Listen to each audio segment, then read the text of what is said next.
Hello everyone and welcome to the first video in our OrCAD X mechanical keyboard tutorial series.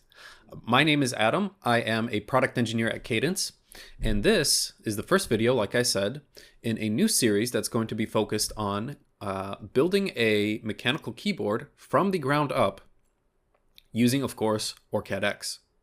Now, I have in front of me the cover page of our project.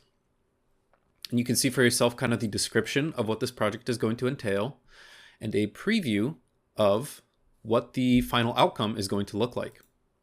Now in this video series, we'll cover everything from creating the schematic to why we make certain design choices, to laying out the PCB board, and even doing some visualization in 3D. Now, this isn't exactly your standard run-of-the-mill mechanical keyboard. We're also going to be doing something cool by adding a 16:2 LCD display in the top right corner, which you can actually see in this little preview here. And that is going to act like a calculator for our keyboard.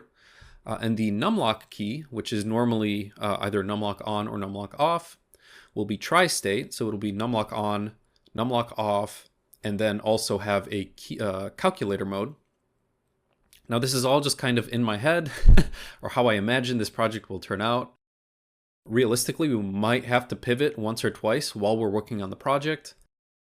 This is kind of the final goal that we're aiming towards. So without further ado, let's go ahead and jump into the rest of this series. Hope you guys enjoy it. If you have any questions or recommendations, please let me know.